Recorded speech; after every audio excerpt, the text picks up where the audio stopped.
नमस्कार दोस्तों, मैं राजाराम शर्मा। आज हम इस वीडियो में पढ़ेंगे कोशिका की संरचना के बारे में। बहुत ही सिंपल टॉपिक है, स्टार्ट करते हैं। कोशिका, देखिए जो कोशिका है,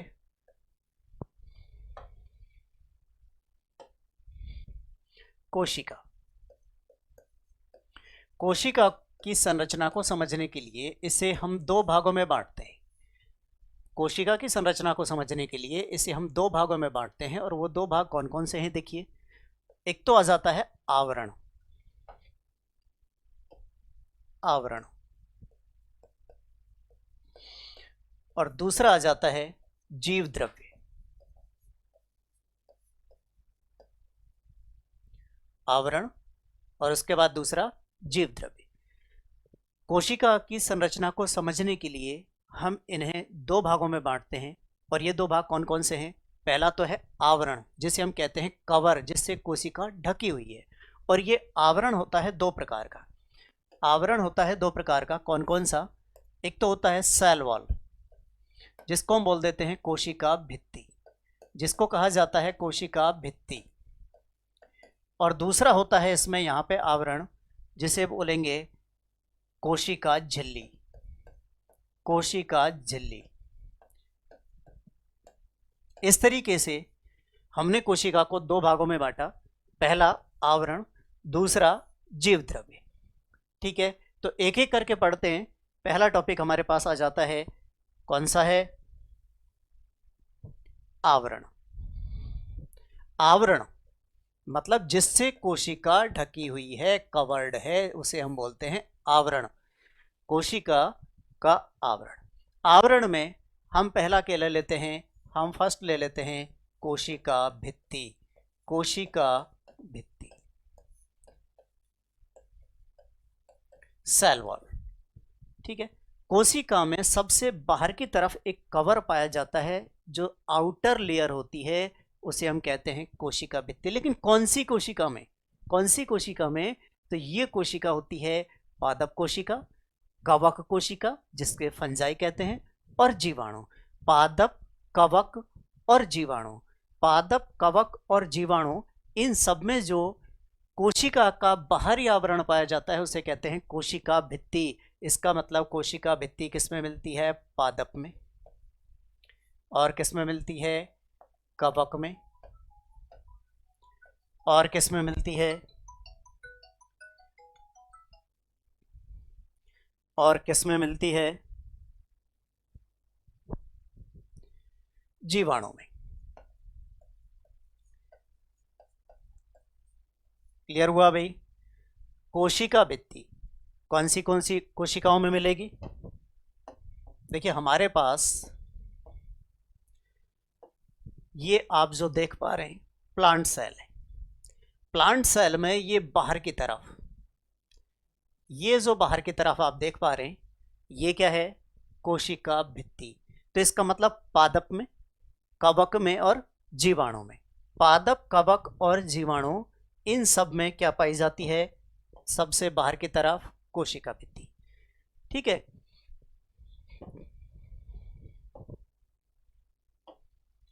पादप में जो कोशिका भित्ति मिलती है, ये कोशिका भित्ति किसकी बनी होती है, सेल्यूलोज की, सेल्यूलोज से बनी होती है। अगर हम बात करें कवक की, तो कवक में किसकी बनी होती है, ये कवक में बनी होती है काइटिन की। और अगर हम बात करें जीवाणु में, तो जीवाणु में ये किसकी बनी होती है, पेप्टिडोग्लाइकॉन की, पेप्टिडोग्लाइकॉन। क्लियर हुआ भाई। हम क्या पढ़ रहे हैं, पादप,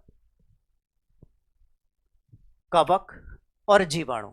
अगर इनकी कोई कोशिका हम लें, तो उसमें सबसे बाहर की तरफ जो आवरण मिलेगा, उसे कहेंगे कोशिका भित्ति, उसे कहेंगे हम सेल वॉल। कोशिका भित्ति जो कि सबसे बाहरी आवरण है, और किस में मिलता है ये कोशिका भित्ति, ये पादप में मिलता है, ये कवक में मिलता है, और किस में मिलेगा, जीवाणुओं में मिलता है। क्लियर हुआ। पादप, कवक और जीवाणु के अंदर, पादप, कवक और जीवाणु के अंदर मिलता है, क्या मिलेगा, कोशिका भित्ति। क्लियर हुआ। पादपों में किस चीज की बनी है? सेलुलोज की। कवक में काइटिन की। और जीवाणु में पेप्टिडोग्लाइकॉन की बनी होती है। क्लियर हुआ? इसका मतलब जंतु कोशिका में क्या नहीं मिलेगी? जंतु कोशिका में कोशिका भित्ति नहीं मिलेगी। रेट में अब की बार ये जो पॉइंट है कि पादप कोशिका और जंतु कोशिकाओं में अंतर, तो पहला अंतर हमने पढ़ लिया जंतु कोशिका और पादप कोशिका में। कौन सा? कोशिका भित्ति। कोशिका भित्ति किसमें मिलती है? पादपों में मिलती है, जंतुओं में नहीं मिलती। पहला आवरण हमारा हो जाता है कोशिका भित्ति। अब देखिए जो कोशिका भित्ति है वो किस चीज की बनी होती है? ये हम पढ़ चुके हैं। किस चीज की बनी है? सेलुलोज की बनी है पादपों में। अच्छा, कैसी होती है ये? एक तो इसके अंदर छिद्र पाए जाते हैं और उन छिद्रों से कोई भी सब्सटेंस, कोई भी पदार्थ आसानी से अंदर बाहर हो सकता है। कोई भी पदार्थ आसानी से अंदर बाहर हो सकता है। किसमें? कोशिका भित्ति के अंदर। इसका मतलब कोशिका भित्ति कैसी हो जाती है? कोशिका भित्ति पारगम्य हो जाती है। कोशिका भित्ति कैसी होती है? पारगम्य। ठीक है जी। पारगम्य का मतलब है जिसमें से कोई भी पदार्थ आसानी से अंदर बाहर आ जा सके, उसे कहेंगे पारगम्य। तो कोशिका भित्ति कैसी होती है? पारगम्य होती है। और पादपों में जो कोशिका भित्ति होती है वो मृत होती है। तो कोशिका भित्ति कैसी होती है? मृत होती है। और ये प्रश्न रेलवे में पूछा गया था। ठीक है, कोशिका भित्ति होती है पारगम्य, अपारगम्य, अर्धपारगम्य। तो कैसी होती है ये? पारगम्य होती है। पारगम्य मतलब कोई भी पदार्थ अंदर बाहर आसानी से आ जा सकता है। तो कोशिका भित्ति पारगम्य होती है। और कोशिका भित्ति कैसी होती है? मृत होती है। तो देखिए पादपों में कोशिका भित्ति मृत होती है, उसका कारण क्या है वो आप समझिए। पादपों में कोशिका भित्ति मृत होती है। मृत होने का कारण है कि इस कोशिका भित्ति के ऊपर 3 पदार्थों की लेयर, मतलब 3 पदार्थों में से किसी एक पदार्थ की परत मिलेगी। 3 पदार्थ कौन कौन से हो सकते हैं? लिग्निन, दूसरा हो सकता है सुबेरिन,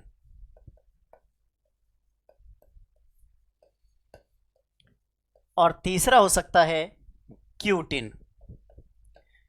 लिग्निन, सुबेरिन और क्यूटिन किसके अंदर मिलेंगे? ये लिग्निन, सुबेरिन और क्यूटिन ये मिल जाते हैं आपको किसके अंदर?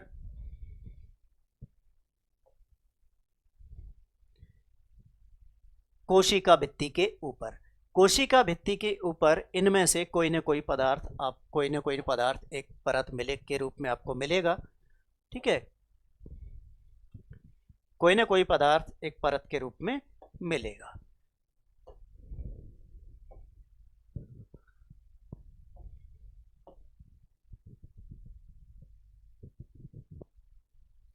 ठीक है, किसके किसके ऊपर मिलेगा?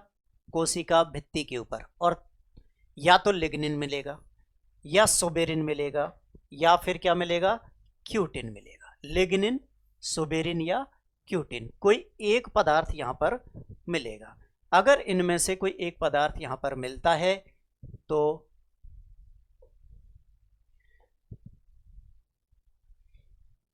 उसकी वजह से कोशिका भित्ति मृत हो जाती है। कैसे हो जाती है समझिए। लिग्निन, आप लोगों ने नारियल देखा है? नारियल का जो ऊपर का कवर होता है, अगर आप लोगों ने नारियल देखा है तो नारियल के ऊपर का जो कवर होता है वो कवर एकदम सूखा होता है।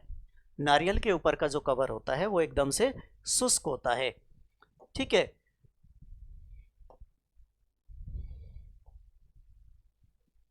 अच्छा जी, वो यहां पर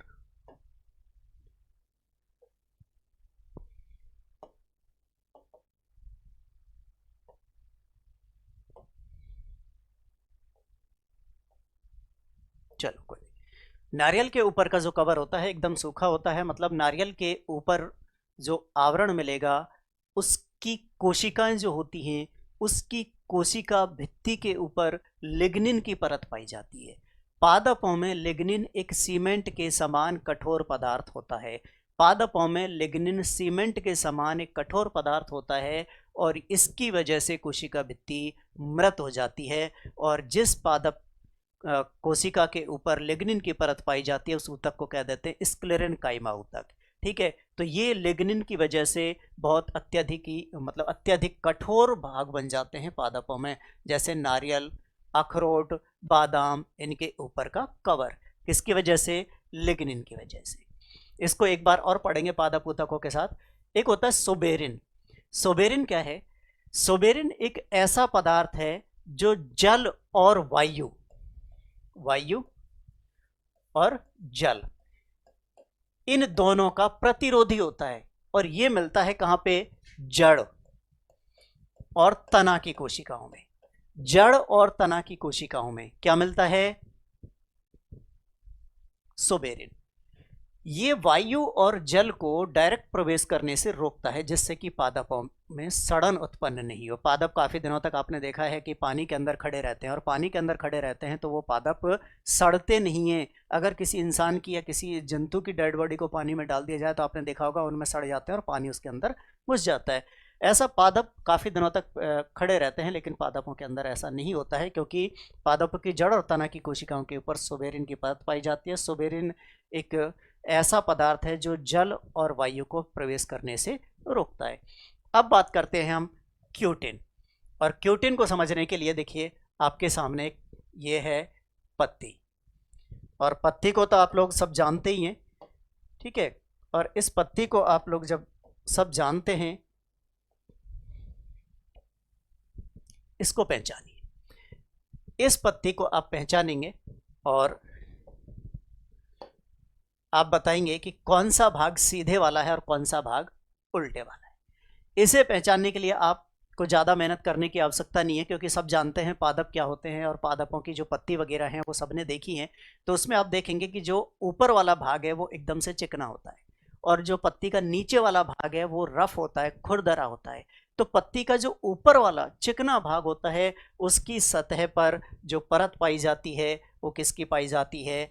क्यूटिन की पाई जाती है। क्यूटिन एक मोम के समान चिकना पदार्थ है जो पत्ती के अंदर या पत्ती के बाहर पानी के प्रवेश को रोकता है। मतलब पत्ती के ऊपर वाले भाग में जो स्टोमेटा होते हैं उनको बंद कर देता है। मोम के समान चिकना पदार्थ क्या है? क्यूटिन।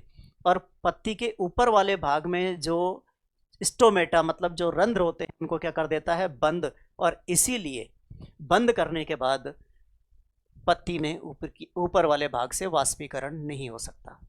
ये वाष्पीकरण की दर को बंद कर देता है, जिससे कि सनलाइट के वो डायरेक्ट कांटेक्ट में है और पानी का वाष्पीकरण कम हो जाए। और ये प्रश्न अपने SSC MTS में बना था, और प्रश्न यही पूछा गया है कि पत्ती के कौन से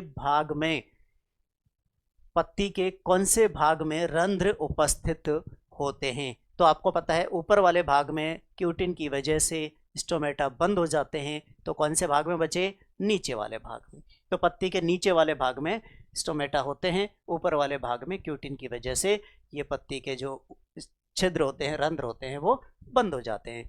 तो अभी हमने यहाँ तक जो पढ़ा है वो हम एक बार रिवाइज करते हैं। देखिए हमने क्या पढ़ा? कोशिका की संरचना।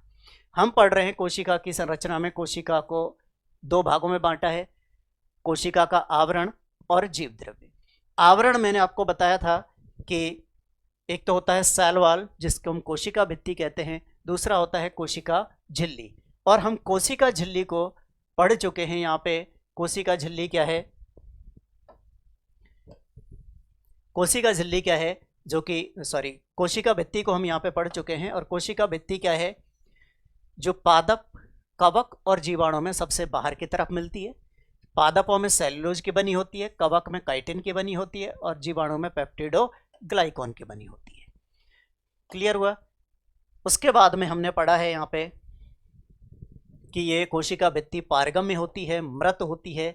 और इस मृत होने का कारण है कि जो कोशिका भित्ति है इसके ऊपर क्या पाई जाती है? लिग्निन की परत पाई जाएगी, सोबेरिन की पाई जाएगी, या क्यूटिन की पाई जाएगी। लिग्निन सीमेंट के समान कठोर पदार्थ होता है, पादपों का सबसे कठोर पदार्थ। जैसे मानव में आपने सुना होगा कि मानवों में इनेमल सबसे कठोर पदार्थ होता है, सही पादपों में लिग्निन सबसे कठोर पदार्थ होता है। और लिग्निन कहाँ पे मिलता है? लिग्निन जो पादपों के बहुत ज़्यादा कठोर भाग, जैसे किसी बीज का आवरण हो गया, या नारियल के रेशे आपने देखे हैं, या फिर बादाम या अखरोट के बीज आवरण हो गए। उन सब में क्या मिलता है? लिग्निन। लिग्निन की वजह से ये मृत हो सकती हैं। उसके बाद है सुबेरिन। सुबेरिन जड़ और तना की कोशिकाओं के ऊपर मिलता है, जो वायु और जल को प्रवेश करने से रोकता है। और तीसरा पदार्थ क्या हो सकता है? क्यूटिन। क्यूटिन पत्ती के ऊपर वाले भाग में मिलता है, जो मोम के समान होता है और ये स्टोमेटा को बंद कर देता है, जिससे कि वाष्पीकरण की दर कम हो जाए। क्लियर हुआ? ये आवरण पढ़ा है हमने। इसके बाद एक आवरण और पढ़ते हैं हम, जो कि क्या है? कोशिका झिल्ली। अगला आवरण है कोशिका झिल्ली। कोशिका झिल्ली, अब आप जान चुके हैं, अगर कोई पादप कोशिका है, अगर कोई पादप कोशिका है तो उसमें कोशिका झिल्ली, अगर कोई पादप कोशिका है तो उसमें कोशिका झिल्ली कहाँ मिलेगी? कोशिका भित्ति के नीचे। और अगर कोई जंतु कोशिका है तो उसमें सबसे बाहरी आवरण बनाएगी। तो हम पढ़ रहे हैं आवरण। पहला कोशिका भित्ति, पादप कोशिका में सबसे बाहर की तरफ होती है, जंतु कोशिका में नहीं होती है। हम दूसरा आवरण पढ़ रहे हैं कोशिका झिल्ली। कोशिका झिल्ली जंतु कोशिका में सबसे बाहर की तरफ और पादप कोशिका में कोशिका भित्ति के नीचे होती है। कोशिका झिल्ली की अगर हम बात करें तो ये कैसी होती है? सेमी परमिएबल होती है, इसलिए इसको कहा जाता है चयनात्मक, चयनात्मक अर्धपारगम्य झिल्ली। अर्धपारगम्य, चयनात्मक अर्धपारगम्य झिल्ली कहा जाता है किसको? कोशिका झिल्ली को। क्यों कहते हैं चयनात्मक अर्धपारगम्य झिल्ली? क्योंकि कोशिका झिल्ली के अंदर रंध्र तो होते हैं, लेकिन वो रंध्र निश्चित पदार्थों को अंदर आने देते हैं। मतलब कोशिका को जिसकी आवश्यकता है उसे अंदर आने देंगे और जिसकी आवश्यकता नहीं है उसे बाहर निकाल देंगे। इसका मतलब कोशिका झिल्ली सेलेक्टिवली परमिएबल है, कुछ एक पदार्थों को ही परमिशन देती है अंदर आने के लिए, और इस तरीके से कोशिका झिल्ली क्या करती है? पदार्थों के परिवहन का कार्य करती है, ट्रांसपोर्टेशन का कार्य करती है।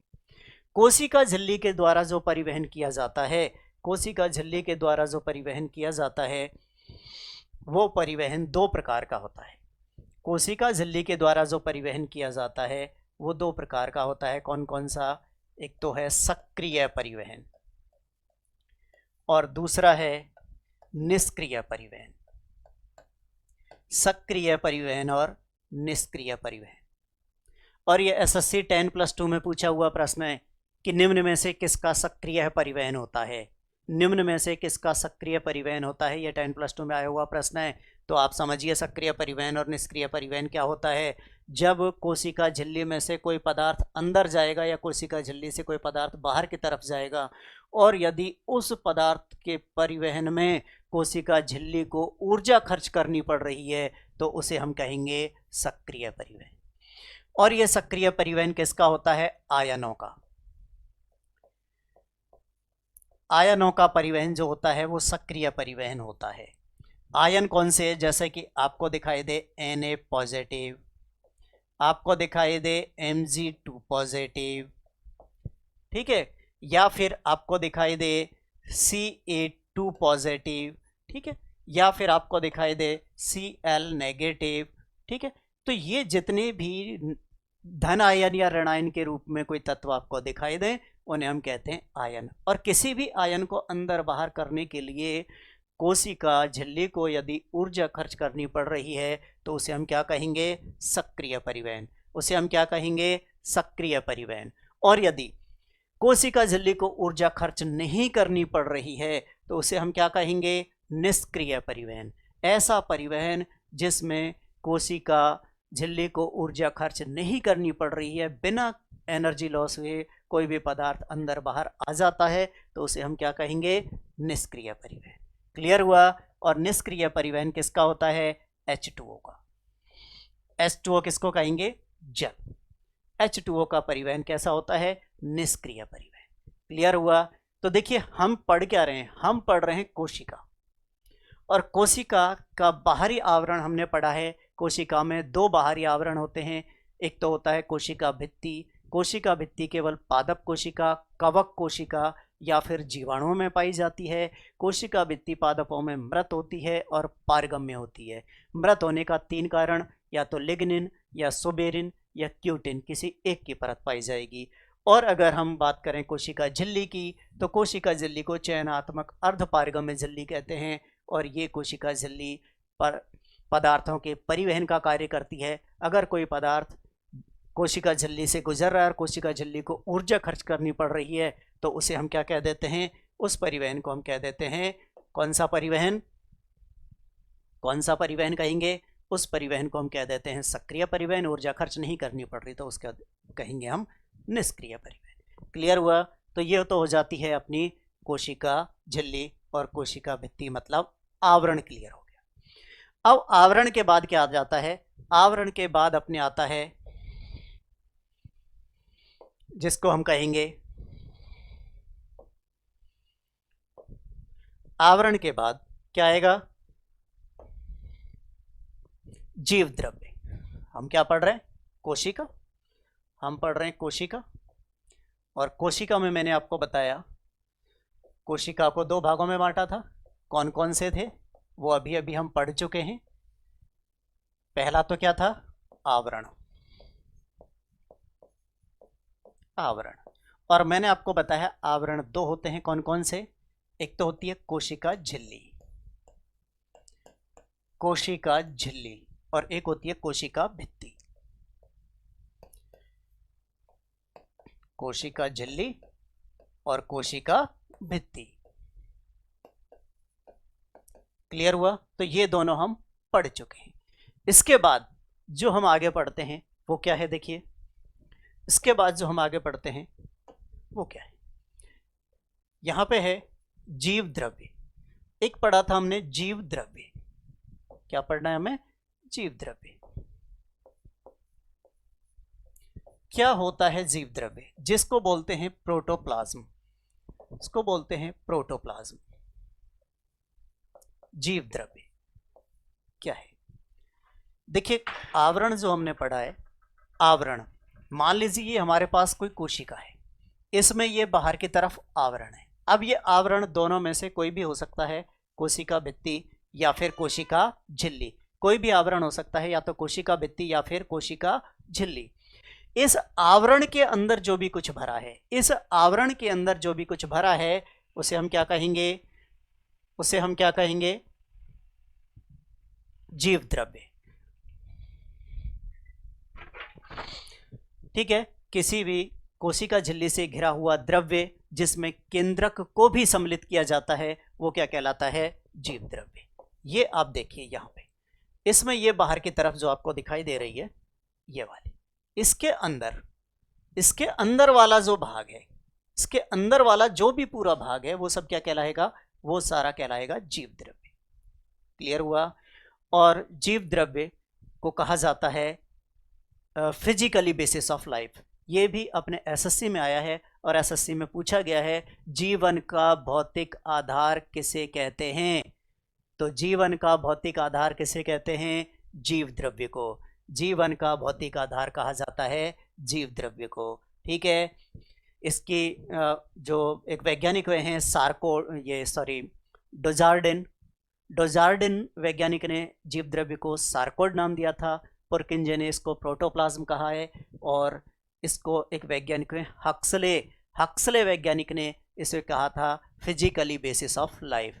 जीवन का भौतिक आधार, आपको याद रखना है, जीवन का भौतिक आधार किसे कहते हैं? जीव द्रव्य को कहते हैं, physically basis of life. Clear हुआ भाई? तो जीव द्रव्य को जीवन का भौतिक आधार कहा जाता है। ठीक है? जीव द्रव्य। तो आवरण हम पढ़ चुके हैं, और अब हम क्या पढ़ेंगे? जीव द्रव्य। ठीक है? अब देखिए, जीव द्रव्य को हम 2 भागों में बांटते हैं। 2 भाग कौन से हैं? एक तो है आपके कोशिका द्रव्य। कोशिका द्रव्य, कोशिका द्रव्य को बोलते हैं साइटोप्लाज्म। कोशिका द्रव्य को कहा जाता है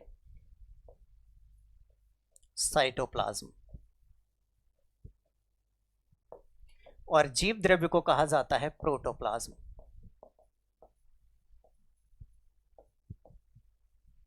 क्लियर हुआ?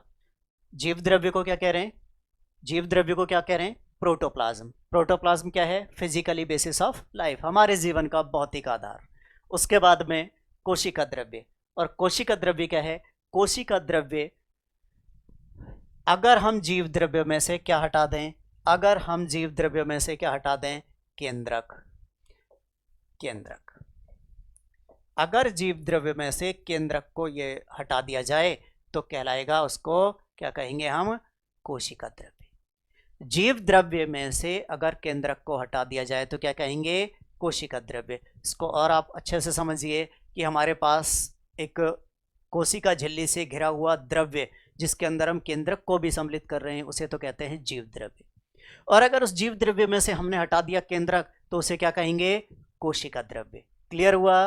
केंद्रक को हटाने के बाद जीव द्रव्य क्या कहलाता है? कोशिका द्रव्य। और कोशिका द्रव्य में अगर हम केंद्रक को भी सम्मिलित करें तो क्या कहलाएगा? जीव द्रव्य। और जीव द्रव्य को कहते हैं physically basis of life. Clear हुआ भाई? क्लियर हुआ? जीव द्रव्य।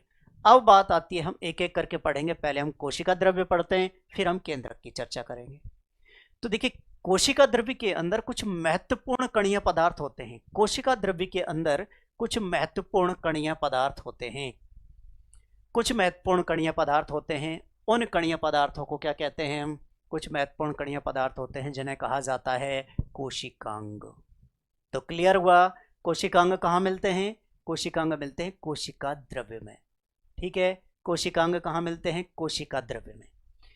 कोशिका द्रव्य के अंदर कोशिकांग मिल रहे हैं, और कोशिकांग कितने प्रकार के होते हैं वो समझिए आप लोग।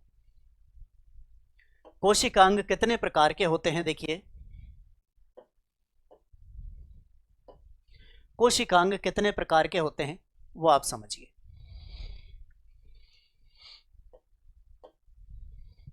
कितने प्रकार के हैं? हम पढ़ रहे हैं सेल ऑर्गन, कोशिकांग। आप समझ चुके हैं कोशिकांग कहाँ मिल रहे हैं? कोशिका द्रव्य के अंदर मिल रहे हैं। कोशिकांग कहाँ मिल रहे हैं? कोशिका द्रव्य के अंदर। और इसको हम 3 भागों में बांटते हैं कोशिकांगों को समझने के लिए। कौन कौन से? पहला आता है दोहरी झिल्ली वाले। दोहरी झिल्ली वाले ऐसे कोशिकांग जिनके ऊपर डबल मेम्ब्रेन होती है, ऐसे कोशिकांग जो दोहरी झिल्ली से घिरे हुए होते हैं, उनको कहेंगे दोहरी झिल्ली वाले कोशिकांग। ये कौन कौन से होते हैं? ये दोहरी झिल्ली वाले जो कोशिकांग होते हैं, ये 2 हम पढ़ेंगे यहाँ पे। एक तो होता है लवक, और दूसरा होता है माइटोकॉन्ड्रिया। लवक और माइटोकॉन्ड्रिया। क्लियर हुआ? 2 कोशिकांग ऐसे हमने पढ़े हैं जिनके ऊपर क्या पाई जाती है? दोहरी झिल्ली पाई जाती है। फिर दूसरे कोशिकांग जिनके ऊपर क्या झिल्ली कैसी मिलेगी? इकहरी झिल्ली मिलेगी।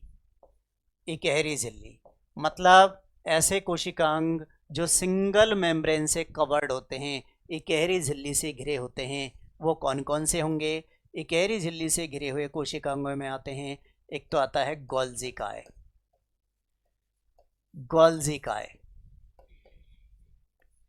उसके बाद दूसरा आता है ER, एंडोप्लाज्मिक रेक्टिकुलम, जिसे अंतःद्रवी जालिका भी कहते हैं। अंतःद्रवी जालिका। और एक आता है लाइसोसोम। लाइसोसोम। क्लियर हुआ? तो हमने क्या पढ़ा? इकहरी झिल्ली वाले कोशिकांग। इकहरी झिल्ली वाले कोशिकांगों में कौन आ रहा है? गोल्जी काय और अंतःद्रवी जालिका और लाइसोसोम। 3 कोशिकांग ऐसे हैं जो इकहरी झिल्ली से घिरे हुए होते हैं। और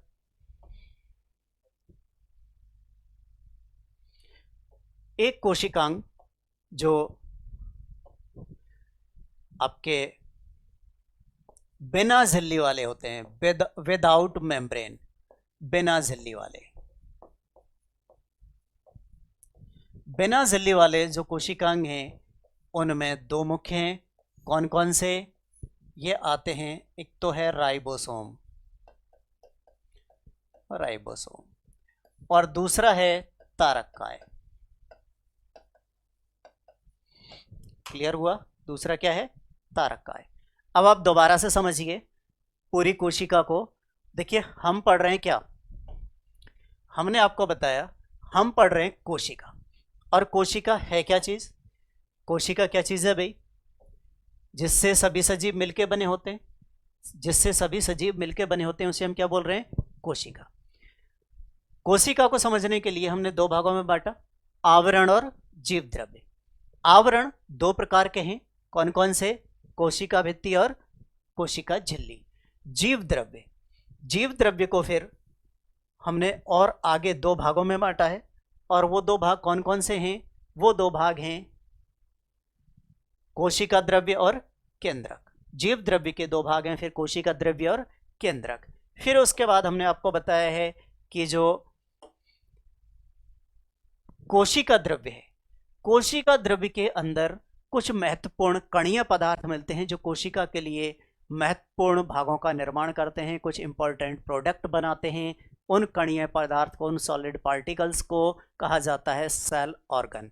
इन सेल ऑर्गनों को हम समझने के लिए तीन भागों में बांटते हैं। कुछ कोशिकांग ऐसे होते हैं जो दोहरी झिल्ली से घिरे होते हैं, कुछ कोशिकांग ऐसे होते हैं जो इकहरी झिल्ली से घिरे होते हैं, और कुछ कोशिकांग ऐसे होते हैं जो बिना झिल्ली वाले होते हैं। तो तीन भागों में हो गए, दोहरी झिल्ली वाले, इकहरी झिल्ली वाले और बिना झिल्ली वाले। अब बात आती है दोहरी झिल्ली वाले कौन कौन से हैं? दोहरी झिल्ली वाले हैं लवक और माइटोकॉन्ड्रिया। इकहरी झिल्ली वाले कोशिकांग कौन कौन से हैं? गोल्जिकाए, अंतःद्रवी जालिका और लाइसोसोम। क्लियर हुआ भाई? क्या है? लाइसोसोम। बिना झिल्ली वाले में आ जाते हैं राइबोसोम और तारक काय। और रेलवे में प्रश्न पूछा गया था, निम्न में से कौन सा कोशिकांग इकहरी झिल्ली से घिरा हुआ होता है? तो देखिए प्रश्न तो यहीं से आएंगे, ठीक है, प्रश्न तो यहीं से आते हैं। तो आप पढ़िए, आपको ये सारी चीज़ें यहाँ से मिलेंगी और कंटिन्यूड वीडियो देखते रहिए। यहीं से जो भी आपका एग्ज़ाम है सारे क्वेश्चन आपको यहीं से मिलेंगे, ठीक है। मिलते हैं अगली वीडियो में, यहाँ से आगे हम नेक्स्ट वीडियो में पढ़ेंगे। Thank you.